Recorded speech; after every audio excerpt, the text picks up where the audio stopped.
Friday. Here we are. It is episode 22. BetParx presents Stick to Hockey Live with Jason Martinez. We're going to have Brian Metzer from the Penguins Radio Network join us in just a moment. We're going to preview Flyers Pens, talk through a few topics of discussion in advance of this game coming up at 5:30 today, a Black Friday tradition at Wells Fargo Center. They're opening up actually soon for USA versus England World Cup matchup, which is awesome. Hopefully a lot of people get down there. $5 beers, that'll bring them down. Let me tell you about our sponsors real quick. BetParx. Speaking of that USA-England matchup, you want to wager on it? Download the BetParx app.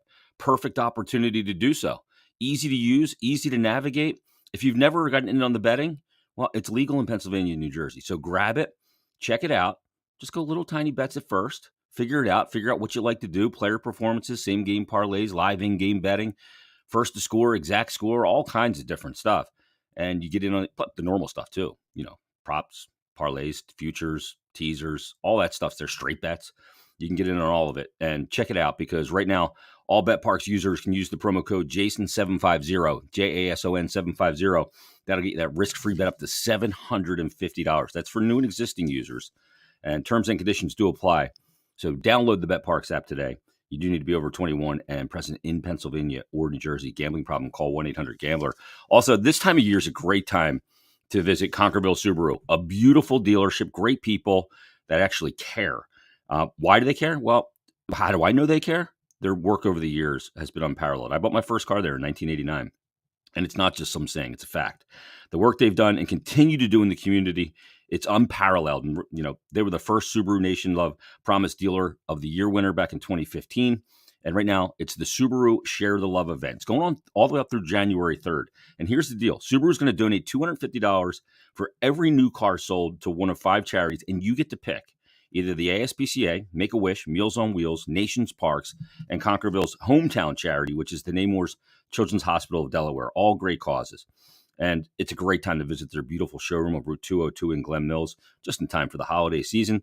You can check out the certified pre-owned inventory and a list of incoming Subaru vehicles.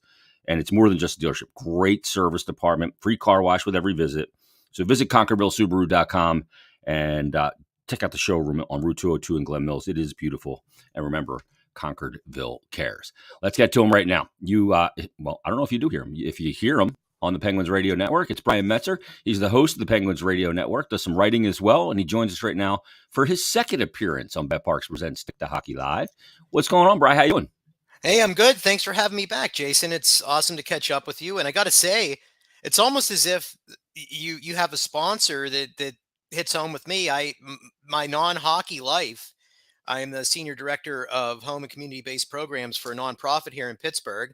We have a Meals on Wheels program and a senior center, and we are doing this. We participate in the Share the Love every year, and do some different things for that. So it's pretty cool. You had that as your sponsor through your Subaru dealership. So that's awesome. Pretty cool stuff. Yeah, and we're in PA, so that anything you do to help the dealership Jason just mentioned will help us as a Pennsylvania-based Meals on Wheels program. So thank you, my friend. That's fantastic. Did you have a good holiday? Yeah, it wasn't too bad. You know, we got together with some family, smoked a couple turkey breasts on the Traeger grill. How about you? We didn't have it at my house this year, which was fantastic because I didn't have to do all that prepping. You know, you clean the entire house to get it ready, and then you've got to clean the entire house when the meal's done, and then you got to clean the entire house when everybody gets their butt out of your house.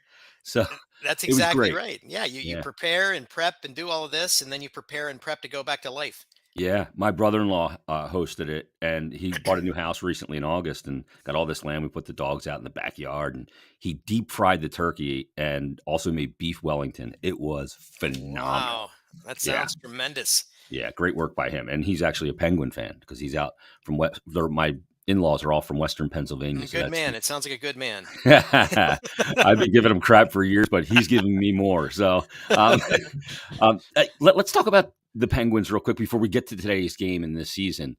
You know, the Penguins, I mentioned this on my Flyers Daily podcast that went out today. They're the oldest team in the NHL, 29.87 average years of age. You know, they re-signed Evgeny Malkin and Chris Letang and, you know, trying to keep the window open. I mean, I think, Brian, when you have generational players like Sidney Crosby, the desire to keep the window open is more prudent because you have that generational player. You know, do they look like a team that's aging to you in any way? When they started the season, I would have said no, but they were playing teams like the Coyotes, even though they played the Lightning too and looked pretty darn good against them. But for me, I didn't think they looked old early. Maybe during that 7 game winless stretch, they looked pretty poor. But now they've kind of rounded a corner again with their 5-1-1 stretch that they're riding right now, and they. I don't know if it was just a matter of finding the right mix on the ice, but I know that. I mean, put it this way, Jason. Sidney Crosby and Evgeny Malkin are their two leading scorers, and they're over a point a game players each. So I think that speaks to the fact that they haven't aged out per se. Maybe people, and the thing was, we weren't worried about Chris Letang, but he was the guy who took a little bit longer to get going this year, and he's probably in Yeah. better shape than any player in the league. So that was kind of interesting to watch. But overall, I would say they don't appear to be old. They just at times maybe appear to be a little slower than some of the teams that they've played, because as we know, the league has really over the last decade almost kind of gone that direction with getting faster, smaller guys that can buzz around. The Montreal Canadiens with guys like Cole Caulfield gave them headaches skating all over the ice and creating openings for themselves. But overall, I would say they still look very much like the Pittsburgh Penguins, albeit a little bit slower than when Mike Sullivan first arrived here. It's pretty crazy. Crosby, it seems like an eternity that he's been in the league. Why? Because it has been. He's so beyond Sid the Kid. I mean, he's 35 years of age at this point, and he's played over 1,100 games. Yeah. But, Brad, can you explain how good he's been this year? I mean, he's got 10 goals, 17 assists in 20 games, 27 points, still shouldering over 20 minutes of ice time. And he just doesn't seem like he's slowing down at all. He may not be as dynamic as he once was, but where he lacks maybe in physical dynamic play, he makes up for easily in the way he approaches the game from a mental standpoint. I think you're right about that. I mean, he just still sees everything 2 steps ahead of everybody else on the ice. And when you have a guy like that, he's always going to know where to be. He has a knack for getting to rebounds. He has a knack for little bounce plays with the puck and just doing some little things that are I don't know, a lot of guys are incapable of doing. And the funny thing is, he had a stretch in October where he went 3 points without a game, and you would have thought the world was ending. He's washed up, get him out of here. Sid doesn't have it anymore. And then lo and behold, he starts picking up the pace again. They went on a 3 game road trip in which he had 10 points and put himself on a pace for like 116 points this year. There are not many 35-year-olds that are breaking the 3-digit mark in the NHL. And he's only 8 behind Connor McDavid now in the scoring race overall. So I just think that he still has that magical effect of seeing the ice. He's healthy first and foremost. I mean, that's one of the biggest things, because the injuries he had in his career really almost derailed his entire existence in the NHL. But knock on wood, he's in pretty good shape with those over the last 5-6 years here. And this is his fastest start since, I forget the year that they mentioned, maybe 2012, that he got off and running to this kind of point total. So he just has the nice running mate with Jake Gensel too, which I don't want to discount that, because I think Jake helps Sid just as much as Sid helps him, because he has a knack of knowing where to go to score goals. And whenever Brian Rust faltered a little bit on the line, they threw Rickard Rakell up there, and it almost has added a different dynamic to Sid's line. And he is such a smart two-way player that it allows Sid and Jake to go out and do their thing and not focus so much on having to get back. Because as you may have witnessed, when Rusty was up there, they had a really wretched stretch with their plus minus. They were on the ice for 4 and 5, actually 5 goals in one game. All of them were on. Sid just happened to score one night, so his plus minus was only a -4. Not that that's the be all end all, but when you watch their defensive coverage, it was really rough, and I think Rakell helped that. So Sid is still very much Sidney Crosby, and it's been a pleasure to cover him this year, and he is really maybe putting together one of the finest years of a player that age. We'll see how it ends, but for right now, through a quarter of the season, he's looking pretty darn good. That's the one thing in Philadelphia right now. They lack high-end talent, the Flyers, and they're looking at this draft in 2022 and seeing guys like Connor Bedard, and you got dreams of Bedard around the holiday season dancing in your head, or Fantilli or Michov, all those guys. Let me ask, does Sid mention anything about playing against the Flyers over the last bit? I mean, he's got 80 games against the Flyers. Got 51 goals, 69 assists, 120 points. The only team that he's scored more against is the New York Islanders, where he's got 128 points. But what is it about Crosby and playing against the Flyers where, I mean, he ratchets it up for every game because he's just such a pro and a worker. But against the Flyers, he just seems to go to even another level. I think he relishes playing against them just because, the Crosby sucks chants and the boos and everything like that. And usually if you hear Crosby sucks during a Penguins Flyers game, it usually means Sid is doing something good.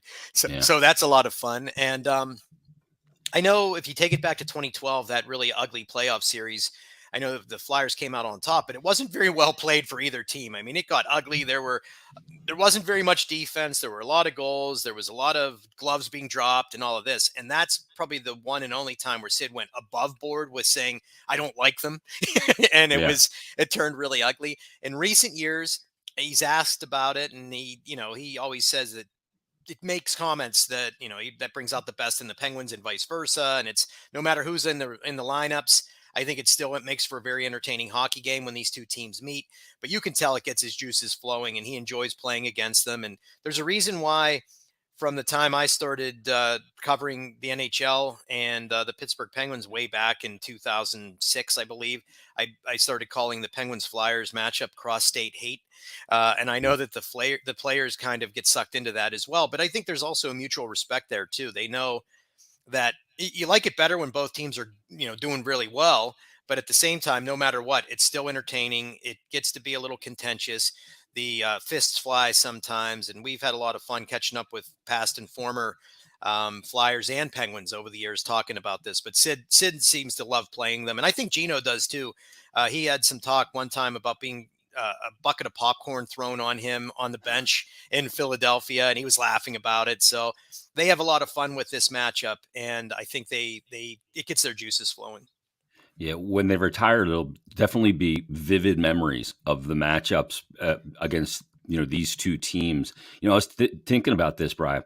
There's not a lot of Flyers players that are going to be in the lineup this afternoon that have any history with this Penguins Yeah. rivalry because they're so injured. I mean, you got Konechny, Lawton, JVR, Sean Couturier all out. Cam Atkinson's out, and Wade Allison as well. But they're more recent Flyers. But that consistency of kind of Crosby and Giroux, with the Flyers is out the window with G gone in Ottawa, so it's a little different. But let me ask you about Jeff Carter because Yep. obviously he was drafted by the Flyers, spent the first part of his career here, eventually traded to Columbus, and then he made his way out there with Mike Richards to Los Angeles, won a couple cups along the way, and I'm amazed that he can still play. And he was always a good skater and a great shooter and scorer.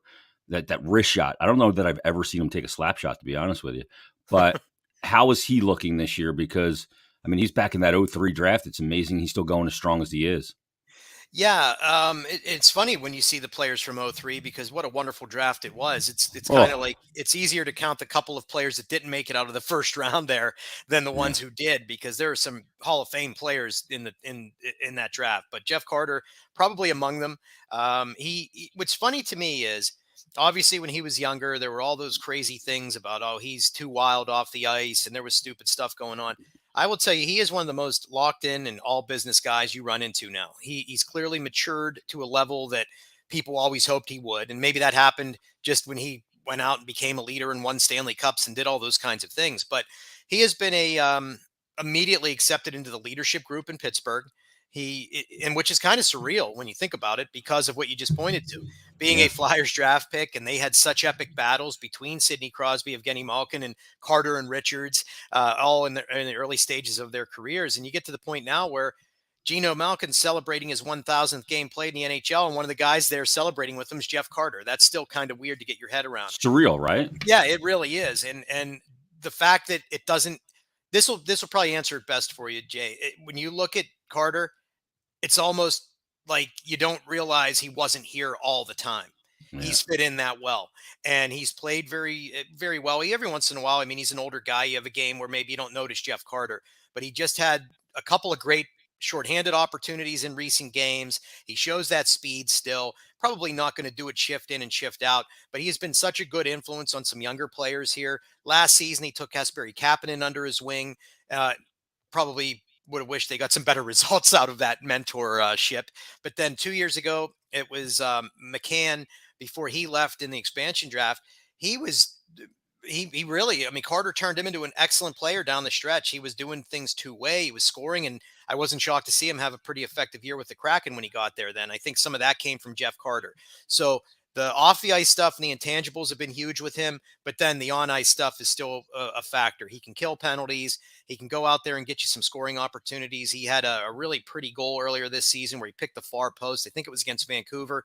And this is just stuff that you don't expect a player of his age to do. And it's one thing to say Marc-Andre Fleury's still hanging around from '03 because goaltenders tend to hang around a little bit longer and can play at a higher level later in their careers. But Jeff Carter is proving that a forward or a player out of goal can do that as well. He's been really good in his tenure as a Pittsburgh Penguin.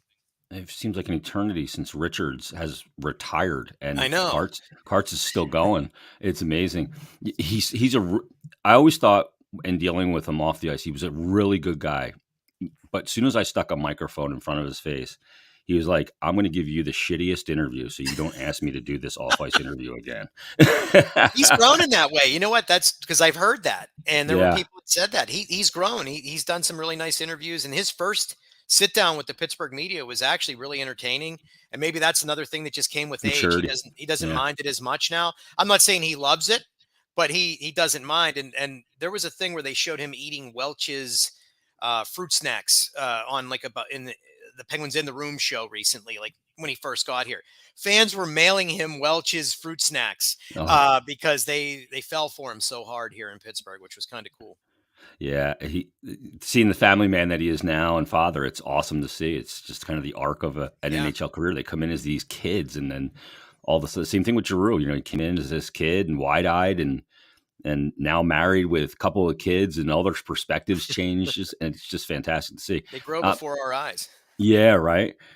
Malkin just got his 1,000th game, and he's a guy that in the offseason there was a lot of do they re-sign him? What do they do? And it went right down to the deadline.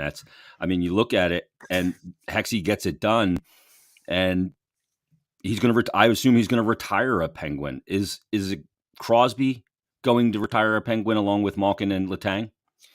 I think that the plan when the Fenway Group came in as the owners of this team, what they wanted was to have Sidney Crosby remain a Penguin for the duration of his career.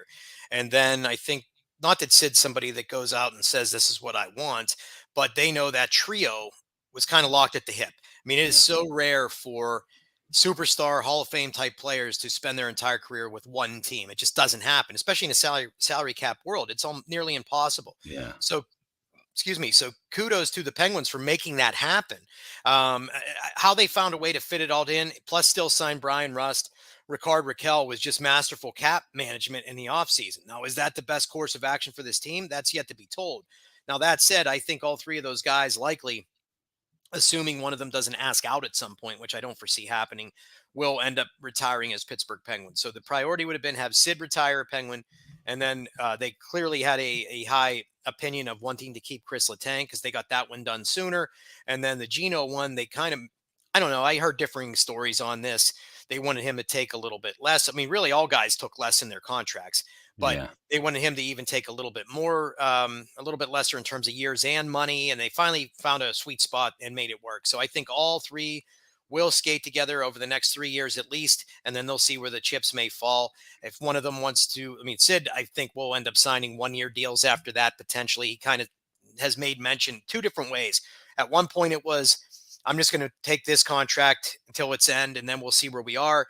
Then all of a sudden the hockey news, somebody local, I can't remember who it was, and another, Elliot Friedman, when he interviewed him, all 3 of those outlets got Sid to say, well, I want to play for a long, long time. So who knows? Among all of them, I think if you were going to rate it, Sid and Letang have the body structure and the training regimen to play maybe into their 40s.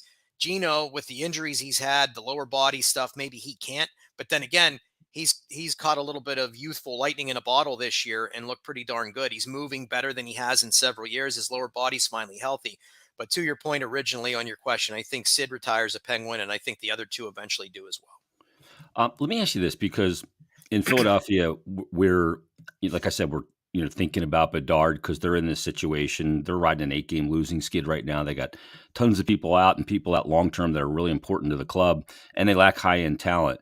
But as a guy that's been in Pittsburgh for the entirety of Sidney Crosby's career, Let me ask you what the impact of the generational player has been, not on the ice, but to the fan base. I always say that if you draft a player like Sidney Crosby, or if you draft Connor Bedard this year, or you Yeah. drafted Connor McDavid, your team, hockey team, goes from page 3 on the back of the newspaper to the front page. And it's been that way, I would imagine, Bry, since the day they drafted him.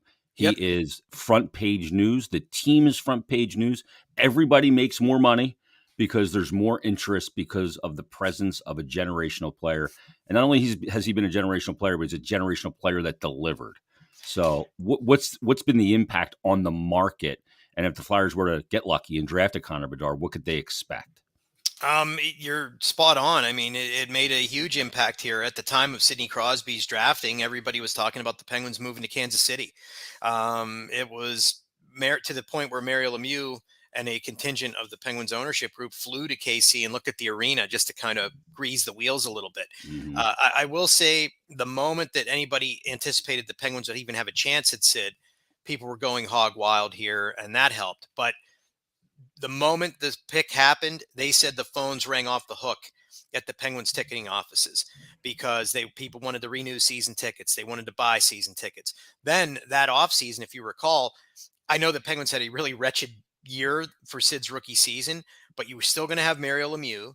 They went out and signed all these big names. Sergei Gonchar came in. They ended up signing John LeClaire, Lyle Odeline, Ziggy Palffy. They just tried to put this superstar group together around Sid, and people were really, really excited, mainly because of Sid. And they sold out almost immediately. There were a lot of tickets sold just based on that, and it was that way all the way through just the pandemic, essentially. I mean, people came out nightly to watch Sidney Crosby and his gang of merry men do what they do. And so I think that was huge. The Kansas City talk went away. You ended up getting a new building out of it, just which is crazy. So we were lucky because you had generational talents in Mario Lemieux, who first of all saved the team back when he was drafted as a young player because they were in Chapter 11 bankruptcy way back then. Yeah, Ed That's why. Snyder actually helped them out of that. Yeah, which is Oddly enough. crazy when you think Yeah. about it. So that helped getting Mario, and that sold tickets. There were still lean times. Then Yager comes, and then you get Sidney Crosby. There were only a few years in which one of those three guys wasn't in a Penguins jersey, over since '84 all the way up through now. So Wow. we've been so lucky. So Mario saved the team as a player. He saved it as an owner. Sid came in with Mario, saved the team from moving, gets a new building, sells a ton of tickets, wins a couple cups, 3 cups, and that has really helped. So yeah, to your point, if you can get a Connor Bedard and he lives up to the hype, I think that would be. It's almost like the golden goose laying an egg for your franchise when you get a player like that. And this will make you laugh. When the Penguins went through the wretched losing stretch recently, I was kind of spinning it as I didn't say this on air, but I'm like, at this point, let the Penguins lose out. They will have a chance at Connor Bedard. Oh, And then geez, whenever right. they draft Connor Bedard, the world will burn. And I Yeah. just thought it would be funny to watch everybody melt down if the Penguins got Bedard. Yeah. Oh my God. Flyer fans will freak out. It's fixed. Bettman gave him to him. Well, that's the thing in the NHL, or really in any sports, especially sports that have a lottery like the NBA and the NHL. It's not that you stink. You're going to stink at some point. You Yeah. have to go through some sort of rebuild. But it's when you stink and you get lottery luck. Like the Flyers got lottery luck in 2017, but they draft Nolan Patrick. Yeah. The worst team in the league that year was the Colorado Avalanche by 40 standings points to the second worst team. They were rip shit pissed off when they landed 4th in that draft. They drafted Kel McCarr. It worked out pretty well for them. Yeah. Had they drafted number 1 or number 2, they probably would have taken Hischier or Nolan Patrick. Yep. And it's a whole different story. So, that's the thing. There's a little luck involved, and the effect on the market, though, I think is so pronounced. It really is. The Penguins this year, I said this on Flyers Daily, that the Penguins kind of from a performance standpoint and a result standpoint have been up and down like a toilet seat. They get off to a really good start, then they have that skid like you mentioned, and now they're getting it back together again. And I know at some point during that skid, there was some chatter out there, should the Penguins move on from Mike Sullivan, which I thought was way premature. And he's got a relationship, worked with John Tortorella, and there's certainly similarities in their approach. Sometimes you learn things from a guy that you worked under or worked with, and I think Sully is in that position as well. But I would imagine that his position as the head coach there should be very safe with ownership. Oh yeah, and I think it's even more so with the new owners because the FSG people. I don't know if it's because they're Boston based and he's a fiery Massachusetts guy or what it is, but he kind of worked himself in with them. They gave him the contract extension in the off season, and I think he's pretty much locked in. I mean, and this is kind of jive to talk about, but I feel like they would make a change at the GM position before they fire Sullivan at this point, just Mhm. because of the success that he's had and some of the things he's been able to do. He just always has that even keel approach, and he does a great job for them. Now, here's the interesting thing, though. There's no hiding the fact that he has not won a playoff series since he won the first 9 of his tenure as a Penguins head coach. He won his first 4, won the cup, won his next 4, won the cup.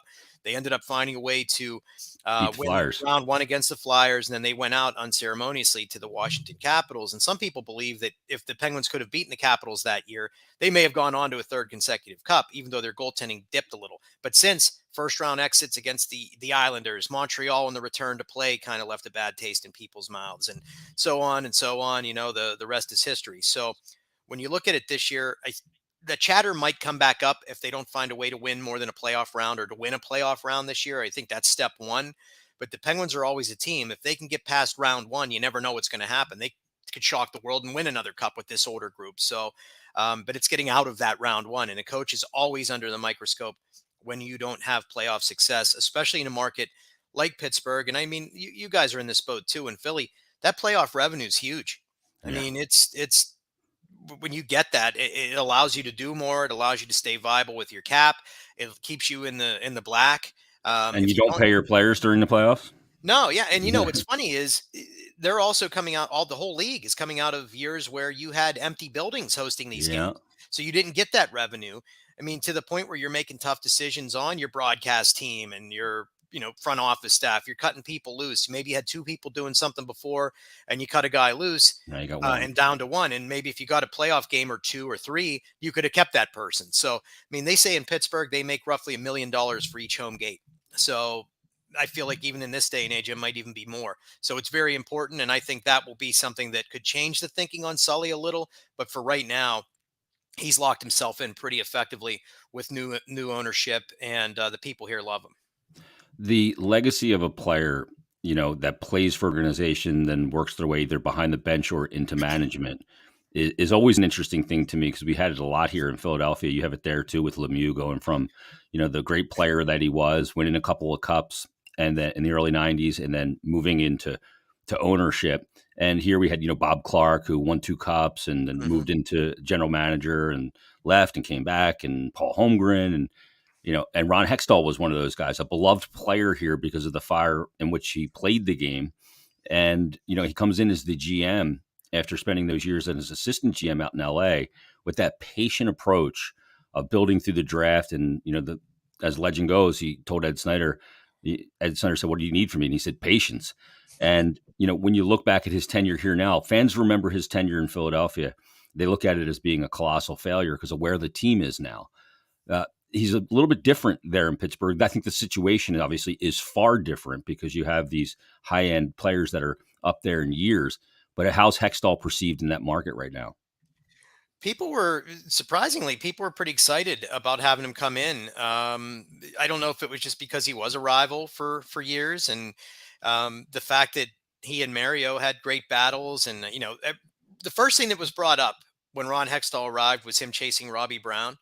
Yeah, oh Um, yeah, yeah, because a he great didn't one. like the windmill and all of that, and I mean that was a great moment of my younger days watching the Penguins play. That playoff series was a lot of fun, and obviously Ken Reggett was part of that. He's a member of the Pittsburgh community. He owns a bar right near our radio station now, as a matter of Yeah, fact, Bar 31. But anyway, yeah, I think Hextall was received very warmly, more than you would think for a Flyer to come in. And then on top of it, I was joking the other day whenever I saw him he keeps adding more and more Flyers to the front office in Pittsburgh.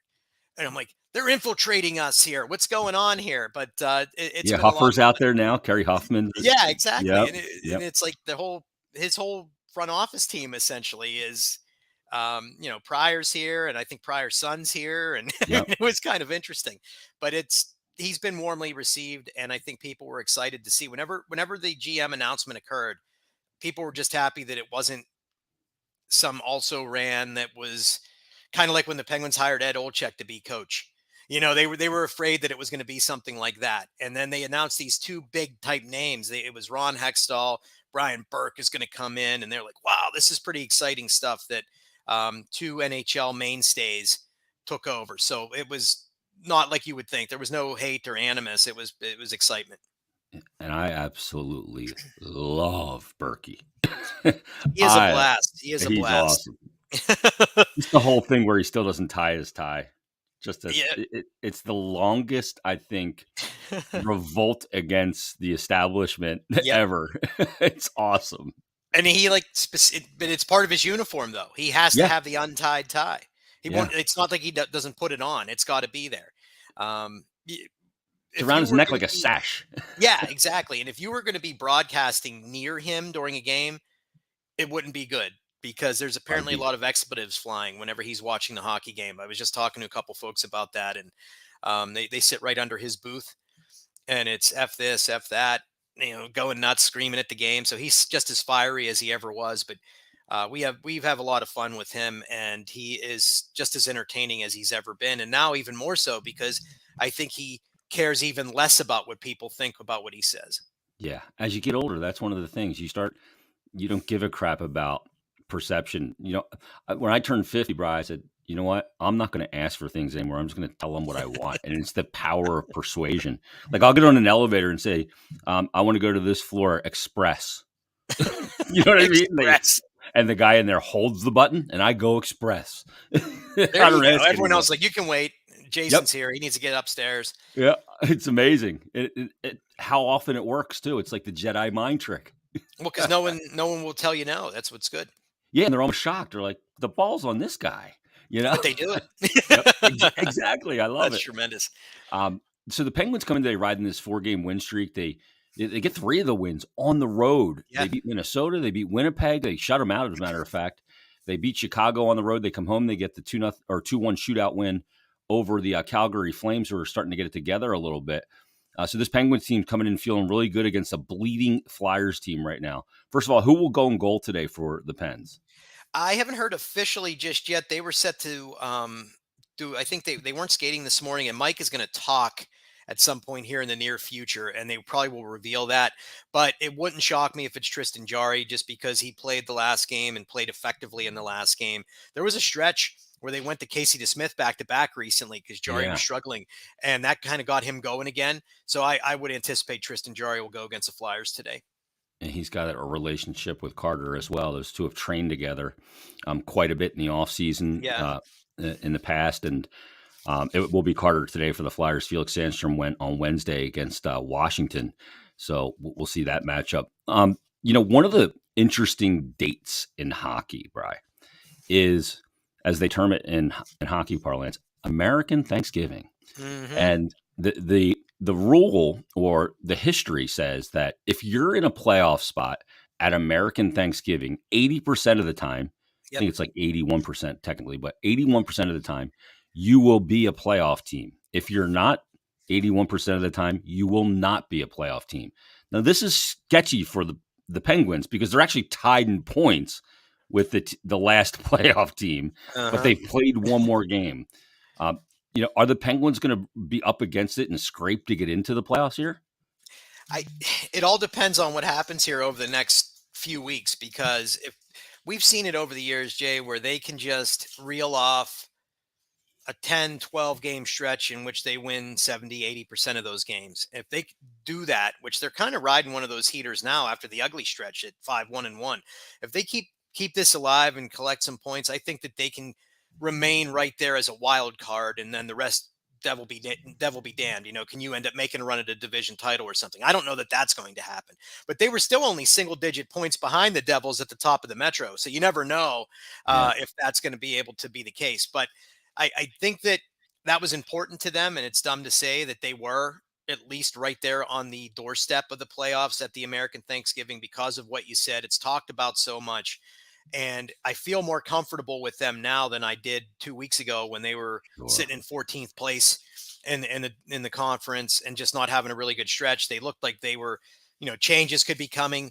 We were anticipating that road trip being a mile marker where if they struggled through it, trades could happen, anything could happen. And then, lucky for them, they ripped off the wins, looked really good against Winnipeg, and then found a way to win the other night too on Thanksgiving Eve. So I think with that little stretch, they kind of flipped the thinking and they bought themselves some time. And I think they probably will end up being a playoff team for the 17th straight year, which is just unheard of in this day and age as well.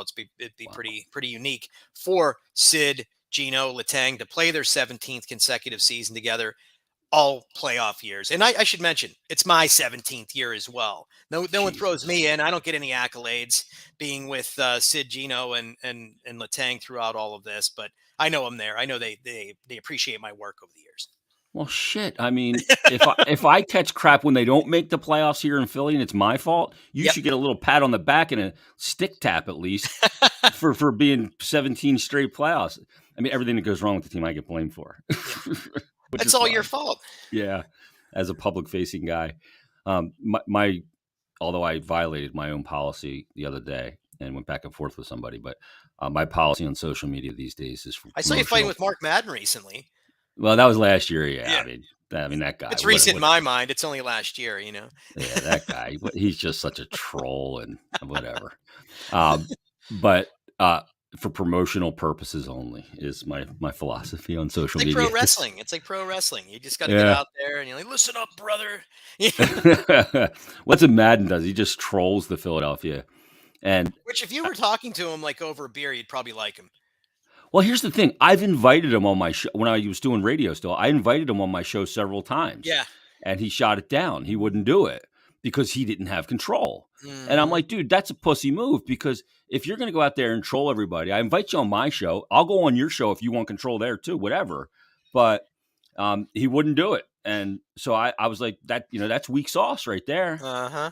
If you're gonna put it all out there and go after everybody with the same tired crap, then Yep. at least answer the bell if you get the invite. And he wouldn't do it. So I don't know, whatever. I got a kick out of watching it all play out online. It was Yeah, fun. I just muted him. I don't even want to see him anymore. It's He's probably for the best. inconsequential Yep. at this point to me. So I'm not gonna mix it up anymore. I don't have the energy. I have like so much energy. It's insane. Today, what happens today in the game? You like the Penguins to get the dub, fifth straight, and continue their hot play On over a team in paper, the yeah. Flyers that's bleeding out? I think on paper, yeah, I do. But to your point, I mean, this is the kind of game that I wouldn't be shocked if the Flyers won. Coming off of Turkey Day and Penguins, I believe they traveled there last night. I don't know for sure that. I'll be in Pittsburgh. That sucks. At our Turkey radio and get on the station. plane. Yeah, exactly. And they skated yesterday too. They had a practice in Pittsburgh, gave them some time to go home and have dinner, and I think they were probably on their way. But it wouldn't shock me if this is the kind of game on a big stage with a lot of eyes on it that the Penguins find a way to lose. But that said, looking at it for how they're playing compared to how the Flyers are playing right now, this is the kind of game you would anticipate Sid to go out and have like a 4-point afternoon and help the Penguins to a pretty solid victory. Well, Flyer fans are hoping against that. You just look at this lineup for the Flyers Sure. and you go, where are you going to get it from? They're the lowest scoring team in the league at 2.5 goals per Yeah. game. The amount of stress that puts on your goaltender going, if I give up 3, we're likely going to lose. And the only way we're getting over 2 is if we get a power play goal or a shorty or Yep. some circumstance. So It all we'll see depends what- on how they skate. I think if the group that you have that's guys looking to make names for themselves, etc., and they can come out and put the speed to work, that could give the Penguins some headaches just based on what I've seen at times this year.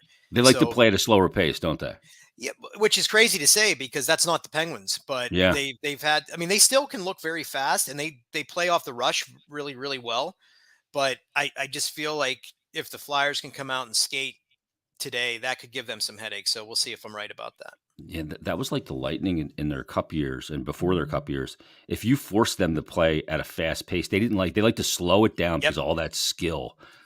They weren't a team that was going to they were fast, but they didn't play fast because that didn't lend to them being successful. And if you could force them into a speed, more high flying game, that was the Achilles heel. That's what Torts did when Columbus beat them in that first round. Is he just outpaced them?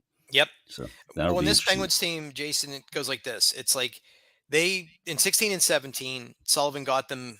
They acquired a couple players, and they got to the point where they were able to skate with anybody, and they Yeah. beat teams with speed. Well, I think in their minds they still think they can beat teams with speed, and they can't. So when they try and play that kind of game and get into the exchanging chances and just up and down the ice, eventually a team with younger, faster players sometimes takes advantage of that. Yeah, no doubt about it. Brian, this was awesome, man. It's great to see you again. I'm glad you had a good holiday. Enjoy the game today. Don't enjoy it too much. We're hoping here in Philadelphia. We're hoping we have some enjoyment around the holidays here. Yep. But enjoy the holiday season, man. Thanks for doing this. We'll definitely talk up the road. I appreciate your time as always. Yeah, thanks for having me, Jason. I always love when we get a chance to catch up. Glad you had a good holiday. Your meal sounded outstanding. So stick tap to your Penguins fan brother-in-law. And I hope we can do this again soon. Thanks for having me on. No doubt. Brian Metzer from the Penguins Radio Network. Thanks, brother. I'll talk to you soon. Yep, take care. There he is. Great stuff from him. He's always fantastic to talk to. I think it's important because some people would go, dude, why are you spending so much time on the Penguins? Well, first of all, Flyers are playing the Penguins. Second of all, I think it's important to see how they're constructed and why they've had success. So I think that's an important element to discuss. So we did. Get the BetParx app, bet on the World Cup game today, bet on the Penguins-Flyers game today down at Wells Fargo Center. Download the app. It's easy to use. Same claim parlays, live in-game betting, player performances, you name it. It's all there for you on the BetParx app. Download it today. You do need to be over 21, present in Pennsylvania or New Jersey. Gambling problem, call 1-800-GAMBLER. We just missed on the Broad Street Boost the other night, too. We'll get another one this week coming up. Also, visit Conquerville Subaru and check out the great dealership that they have there on Route 202 in Glen Mills. They have the Share the Love event going on right now through January 3rd, where they'll donate $250 for every new car sold to a charity. And you get to pick either the ASPCA, Make-A-Wish, Meals on Wheels, Nations Parks, or Conquerville Subaru's hometown charity, Namor's Children's Hospital of Delaware. It's a great time to visit the beautiful showroom, check out the certified pre-owned inventory, ton of it, list of incoming Subaru vehicles, and much, much more. So get down there, check out the dealership, and find service department where you get a free car wash with every visit.